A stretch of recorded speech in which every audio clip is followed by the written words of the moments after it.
욥기 40장 13절부터 마지막 24절 말씀입니다. 13절 말씀을 보시면 그들을 함께 진토에 묻고 그들의 얼굴을 싸서 은밀한 곳에 둘지니라. 원문이 이렇습니다. 그들을 모조리 그 먼지 흙 속에 묻어라.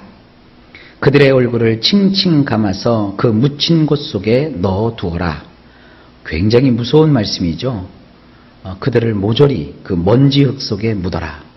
사람은 이 먼지 흙으로 만들어졌거든요. 이 야파라는 말 아시겠죠? 야파흙. 제가 그 창세기를 말씀드리면서 거기 우리 성경에 땅 혹은 흙으로 번역된 그런 단어 세 단어가 있다고 했어요. 하나는 에레츠라는 단어가 있고요. 또 다른 하나는 아다마라는 단어가 있고요. 또 다른 하나는 야파라는 단어가 있다고 그랬어요. 그 에레츠라고 하는 것은 그냥 하나님이 지으신 땅, 지구 자체를 뜻하는 것이고요. 아다마라고 하는 단어는 이것은 사람이 살 수 있고 농사를 지을 수 있는 땅을 뜻한다고 그랬습니다. 그리고 야파라고 하는 것은 굉장히 먼지같이 보드럽고 풀풀 날리는 그런 흙이라고 했습니다. 하나님은 사람을 지으실 때 그 에레츠라는 땅도 아니고 아다마라고 하는 그런 흙도 아니고 바로 이 야파라고 하는 그 먼지 흙, 먼지 같은 흙을 가지고 인생을 만들었어요. 그런데 하나님 뭐라고 하십니까? 그들을 모조리 그 먼지 흙 속에 묻어라. 이 묻는다는 말이 오늘 두 번 나와요. 먼지 흙 속에 묻어라라는 것을 우선 순간적으로 생각하면 죽이라는 얘기인가? 절대 성경은 사람이 죽이도록 하지 않습니다. 무슨 전쟁이 나거나 이럴 때는 모를까 사람이 사람을 죽이라는 얘기가 아니라 인생이라는 것은 참 더덥고 인생이라고 하는 것은 참 결국 죽어 먼지흙으로 돌아가는 것이에요. 그러니까 그의 인생으로 하여금 뭡니까? 너의 너의 인생을 통하여 인생이라는 것이 사실은 한 줌의 흙에 지나지 않는다는 것을 그들이 잘 깨달을 수 있도록 너는 해주라. 이런 식으로 여러분 이 본문을 이해하는 것이 훨씬 성경적이고 좋습니다. 사람은 먼지 흙에서 자기가 만들어졌다는 것을 가끔 망각해요. 자기가 마치 어떤 깨달음을 가진 신적인 존재로 여길 수도 있고요. 옛날에 우리나라 성현 가운데 도인으로 역임을 받았던 어떤 한 분이 있어요.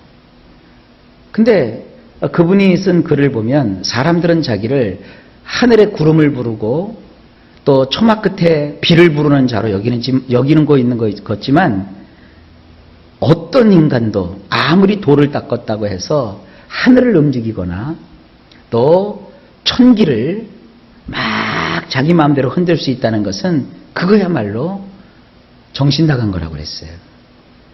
비록 그분이 예수를 믿는 분은 아닌 고대 우리 아주 옛날 조선시대 분이지만 그 말은 합당한 얘기입니다. 사람이요 아무리 능력을 받고 공부를 많이 하고 여러 가지 신비한 체험을 했다고 해도 결국은 죽으면 먼지 흙으로 들어가는 인간은 연약한 존재인 거예요. 그러니까 우리는 서로 위로하고 서로 용서하고 또 어떡합니까? 서로 낮은 자의 위치에 서서 상대를 볼 줄 아는 그런 마음을 가져야 돼요. 오히려 가진 자가 더 숙여야 됩니다.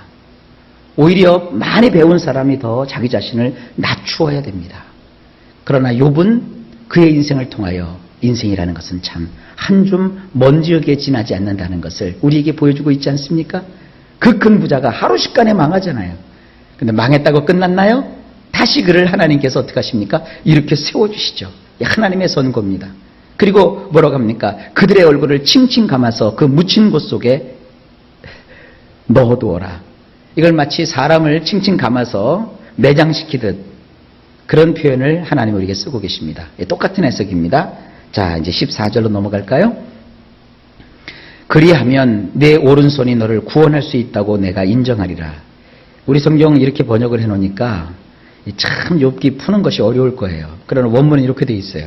또한 내가 너를 칭송하고야 말 것이니라. 왜냐하면 내 오른손이 너에게 승리를 가져다 주었기 때문이니라. 욥아, 나는 너를 칭찬한다 이제. 원래 욥에게 그러한 시험과 그런 그게 욥을 어떤 하나님께서 넘어뜨리려고 한 것이 아니라 어떻게 한 거예요? 욥을 강하게 하고 결국은 그 속에 있는 의가 드러나도록 하려는 목적으로 하나님께서 잠깐 욥에게 그런 시련을 허용하신 거예요. 마귀는 그것도 모르고 이제 하나님이 총애하는 저 욥을 이겨가지고 하나님의 명예에 손상을 입히게 할 것이다 라고 자기 나름대로 기뻐서 날뛰어갖고 욥을 막 쥐고 흔들었지만 결국 하나님은 그로 인하여 욥을 자랑스럽게 여기고 욥을 막 칭송하고 욥을 칭찬해주고 욥을 높여주시겠다는 얘기예요. 이제부터 욥의 인생은 달라져요. 그의 시련이 오히려 그를 더 빛나게 하고 그의 어려움 속에서의 인내가 모든 시대 모든 그리스도인들에게 인내라고 하는 것은 성도가 마땅히 가져야 될 본분이며 그로 인하여 큰 승리를 가져온다는 아주 놀라운 가르침을 우리에게 주고 있는 것입니다. 그래서 우리가 욥기를 보는 거예요. 그러면서 하나님이 뭐라고 하십니까? 내 오른손이 너에게 승리를 가져다 주었기 때문이다. 이 내 오른손이라고 하는 것은 뭐냐면 의로운 행실을 뜻하는 거예요. 욥아, 네가 그와 같이 어려움과 역경 속에 있으면서도 의를 잃지 않았다. 네가 정말 나를 경외했다. 너의 그 시련을 잘 참는 인내로 내가 체면이 서졌다.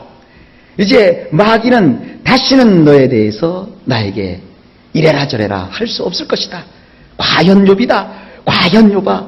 너의 그 의로운 오른손, 너의 의로운 삶이 결국은 승리하는 큰 단초가 된 것이다. 잘했다. 이겼다. 승리했다. 너 참 훌륭하다. 주님이 그렇게 욥에게 이 선고하고 계시는 거예요. 신나지 않습니까? 15절. 그러면서 이제 하나님께서 마무리를 지으세요. 우리 성경 이제 소같이 풀을 먹는 베헤못을 볼지어다. 내가 너를 지은 것 같이 그것도 지었느니라. 모처럼 우리 성경이 잘 해석이 안 되는 부분을 원문을 그대로 갖다가 번역을 해놨어요. 베헤못이 나와요. 자, 우선 일단 원문으로 보고 설명을 드릴게요. 이제는 하마를 쳐다보거라. 내가 너와 마찬가지로 만든 것이니라. 그것이 수소처럼 풀을 먹느니라. 원문에 베헤못이라고 했기 때문에 제가 번역할 때 그냥 베헤못 그러면 좀 낯설잖아요. 그래서 원래 이 베헤못을 우리 성경이 원래는 하마라고 번역을 했어요. 영어 성경에서도요, 히포포타머스라고요, 이 하마라고 번역을 해놨어요. 근데 사실 이 하마가 아니라 이 베헤못이라는 것은요, 공룡입니다. 공룡. 공룡 아시죠? 모르시면 이거 초등학교 학생들한테 물어보세요. 선주선녀한테 야 얘야 공룡이 뭔지 나에게 좀 설명해 주거라. 그러면 아이들은요 그 어려운 공룡 이름도 다 외워요. 그리고 아기 공룡 둘리 이런 것 때문에 애들이 공룡을 참 좋아해요. 이 공룡은 인류가 존재하기 전에 있었던 동물이고 그것이 지구의 어떤 기상변화로 인해서 멸종한 것으로 알려져 있는데 실제로 성경에 보면 공룡 얘기가 종종 나와요. 여기서 보면 공룡은 욥의 시대에도 실존하고 있었던 것으로 우리가 생각할 수 있습니다. 지금도 인간 사회에서 멸종되는 그런 동물들이 있잖아요. 아마 욥의 시대 이후에 이 공룡이 다 멸종된 것 같습니다. 굉장히 커요. 인간이 키우는 가축 중에 이 황소가 굉장히 크잖아요. 근데 공룡은 그거보다 더 커요. 박물관이나 이런 데 가보면 공룡 이 화석이 있는데 어마어마해요. 어마어마해요. 그 공룡에 대해서 지금 주님이 말씀하고 있는 겁니다. 그 공룡을 네가 한번 봐라. 크지만 엄청난 힘을 가지고 있지만 내가 그걸 만들었다. 주님이 그러시는 거예요. 그러니까 사실 욥은 어떤 존재예요? 공룡과 같은 존재가 된 거예요. 지금도 마찬가지입니다. 일본 계통의 만화를 보면요. 크게 사업에 성공한 사람을 뭐라고 하는 줄 아십니까? 일본 사람들은 공룡이라고 그래요. 그리고 우리는 그러잖아요. 아우 개천에서 용 났다 그러는데 일본 애들은 아니요. 공룡기업. 우리는 재벌기업 그러잖아요. 근데 일본 사람들은 공룡기업이라는 거예요. 큰 기업이라는 뜻이에요. 이제 욥은 하나님이 공룡으로 인정한 거예요. 큰 승리를 거둔 거예요. 그러면서 그 당시에 있었던 공룡과 하나님께서 비교하고 계시는 겁니다. 우리 성경이 공룡이라는 말을 안 쓰기 때문에 제가 그냥 하마라고 한 겁니다. 예, 지금 이제부터는 제가 공룡 제 기분에 따라서 공룡이라고도 하고 하마라고 할 테니까 그냥 이렇게 알고 넘어가세요. 그런데 그 크니까 고기를 좋아할 줄 아는데 사실은 뭐예요? 풀을 먹어요. 풀을.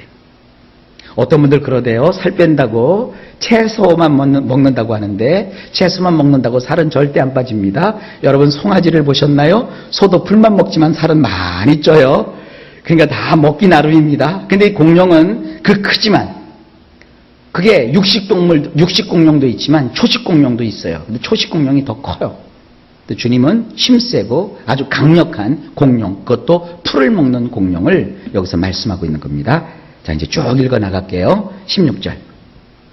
그것의 힘은 허리에 있고 그 뚝심은 배의 힘줄에 있고, 원문 이렇습니다. 이제는 그의 허리춤에 있는 힘을 쳐다보거라. 그것의 몸의 근육들 속에 활기가 있느니라. 계속 이 공룡을 이렇게 여러분 보시면서 누구를 연상하시냐면 욥을 자꾸 연상하시면 돼요. 욥은요 다 찌그러지고 망가져진 것 같지만 아니요, 그의 허리춤에 하나님이 다시 힘을 주시는 거예요. 그리고 그의 근육들이 이제 울퉁불퉁 다시 튀어나오기 시작하는 거예요. 17절.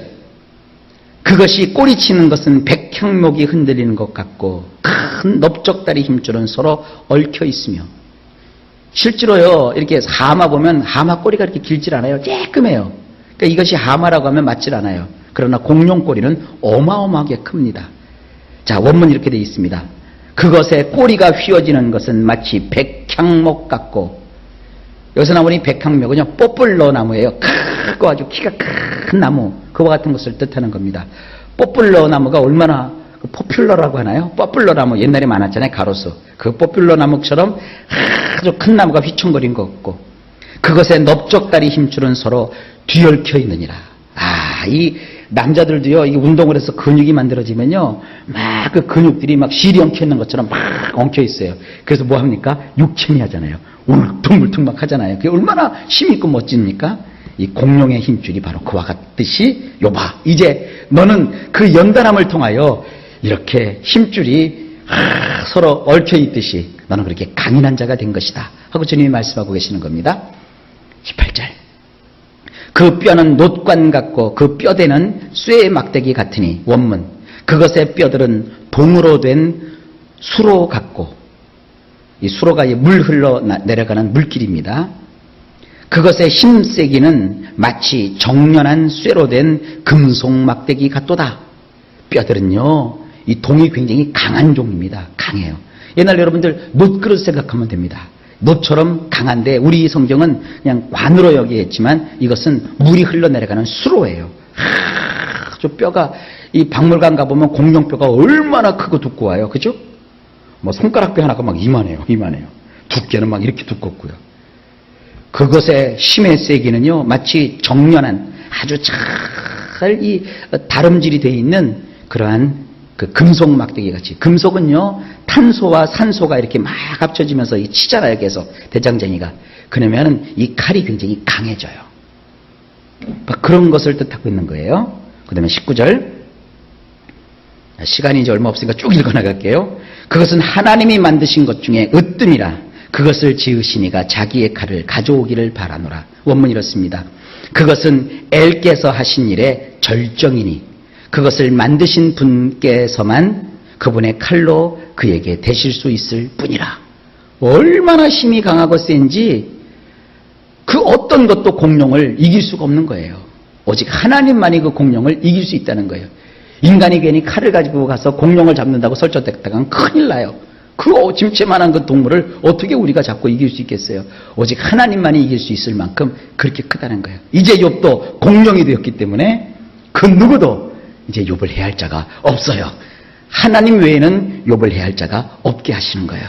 이런 큰 권세와 권위를 영적으로 오늘도 영적인 거성, 영적인 공룡이 된 여러분들에게 하나님이 주실 줄 믿습니다. 저도 이렇게 되기를 원합니다. 20절. 모든 들짐승들이 뛰노는 산은 그것을 위하여 먹이를 내느니라. 원문 이렇게 되어 있어요. 진실로 높고 큰 산들이 그것을 위하여 산물을 내놓으니 대지에 있는 모든 동물들도 거기에서 뛰놀 수 있느니라.